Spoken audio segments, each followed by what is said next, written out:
இல்லை இப்போ இருக்கக்கூடிய கம்ஃபர்டபுள் ஜோன் போயிடும். இப்போ அவங்க இப்போ ஒன்றும் இல்லை, ஒரு வீட்டில் ஒரு மொழி பேசுகிறார், அவர் வெளியே தன்னுடைய பேரை தமிழாக வச்சுக்கிறாரு, தன்னுடைய தமிழ் சொல்கிறாரு. ஆனால் அவரால் ஒரு ஏரி இருக்கிற இடத்துல கட்டடம் கட்ட முடியுது. இதெல்லாம் உதாரணம் தான் வச்சுக்கோங்க. அதே விஷயம் ஒரு தமிழ் உணர்வு கொண்டவன் அந்த ஏரியை தான் பார்க்குறான். இப்போ ரெண்டும் இருக்குது. ஒரு பெரிய இன்னைக்கு உங்களுக்கு தெரியும், தமிழ்நாட்டில் எல்லா ஏரிக்குள்ளே வீடு கட்டியிருக்காங்க, எல்லா ஏரிக்குள்ளே பேருந்து நிலையமே கட்டியிருக்காங்க, எல்லா ஏரிக்குள்ளே காலேஜ் கட்டியிருக்காங்க. ஆனால் அந்த புரிதல் வேணுமே. 1000 வருஷம் ஏரிக்குள்ளே யாராவது 20 வருஷம் மழை பெய்யாமல் இருந்தாலும் யாராவது வீடு கட்டுவாங்களா? அந்த ஏரியை தான் பார்ப்பாங்க. ஆனால் இங்கே வந்தவங்க, இந்த இடத்துல புழைக்க வந்தவங்க இது ஏரியா பார்க்கல, அது ஒரு ரியல் எஸ்டேட்டை பார்க்குறாங்க. அது கூட நாங்கள்லாம் அதாவது ஒரு மண்ணுடைய மரபு அந்த மண்ணில் வாழ்ந்த மக்களுக்கு இருக்கும். கொலோனியல் பீரியடில் எஜுகேஷன் நம்ம கையிலேருந்து எடுக்கப்பட்டது, அதுக்கப்புறம் நம்ம வரலாறையும் அதோட சேர்த்து அப்படி மறந்துட்டோம் அப்படின்ற மாதிரி சொன்னீங்க. இப்போ இன்னைக்கு நான் பார்க்கும்போது வரலாற்று மேலே மக்களுக்கு பெரிய ஆர்வம் இருக்குது, ஒரு பெரிய தேடலும் இருக்குது. இந்த தேடல் ஒரு ரெனசான்ஸ் எந்த பீரியட்லேருந்து ஆரம்பிச்சதுன்னு நினைக்கிறீங்க?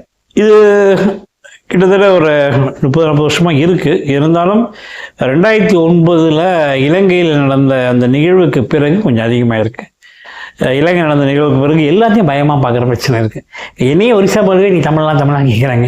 நான் இந்த மண்ணில் பிறந்து இந்த மண் வாழ்ந்தவன் தான் இருந்தேன் அந்த மாதிரி. ஆனால் என்னை பொறுத்த வரைக்கும் தமிழ் மொழியை ஒரு உலகத்துக்கான மொழியாக தான் நான் பார்க்குறேன். அதுக்கு எல்லைகள் பார்க்கறது இல்லை. அதுக்கு ஆந்திரா, கர்நாடகா, கேரளா பார்க்கல. இன்றைக்கும் கர்நாடகாவில் 25,000 தமிழ் கல்வெட்டு இருக்குது, ஆந்திராவில் 1000க்கு மேலே கல்வெட்டு இருக்குது, கேரளாவில் ஊர் பேரே தமிழ் பேராக இருக்குது, உத்தரகாண்ட் முதல் கொண்டு ஒரிசா முதல் கொண்டு தமிழ் பேர் இருக்குது. இது தமிழ் என்பது குமரி முதல் இமயம் வரை இருந்த ஒரு மொழியாக பார்க்குறேன். அதுமாதிரி உலகம் முழுக்கும் தன்னுடைய தரவுகளை வைத்திருக்கிற ஒரு மொழியாக பார்க்குறேன். இன்றைக்கி கூட பார்த்தோன்னா ஈஜிப்டில் தமிழ் பானையோடு கிடச்சிருக்கு. 2 துறைமுகத்தில், அல்காசிமேர்லேருந்து பெர்னிக்கேல, ஓமனில் கிடச்சிருக்கு. அதேமாதிரி யாமனில் சாக்காட்ரா தீவில் தமிழ் எழுத்து கிடச்சிருக்கு. சீனா, பங்களாதேஷ், பர்மா, தாய்லாந்து அப்படியே போயிட்டே இருக்கலாம். அதேமாதிரி கொரியாவுக்கு போன இளவரசி இந்திய இளவரசின்னு சொன்னது போக இப்போ தமிழ்நாடு இளவரசி வந்திருக்கு. அதேமாதிரி ரஷ்யா பகுதிகளில் காகசியன் மலைத்தொடர்களுடைய எலும்புக்கூடு ஆதிச்சநூலில் கிடைக்குது. இருந்தாலும் இப்போ இண்டோ யூரோப்பியன் மொழி சான்ஸ்கிரிட்ன்றது கொஞ்சம் கொஞ்சமாக வலுவிழந்துகிட்டு இருக்கு. இண்டோ யூரோப்பியனா முதல்ல தமிழ் தான் இருந்ததுன்னு எண்ணம் வந்திருக்கு. அப்போ கிட்டத்தட்ட உலகம் முழுக்க போன ஒரு மொழியாக தான் நான் பார்க்குறேன். அதேமாதிரி உலகம் முழுக்க போன மக்கள் வரலாறு தான் பார்க்குறேன்.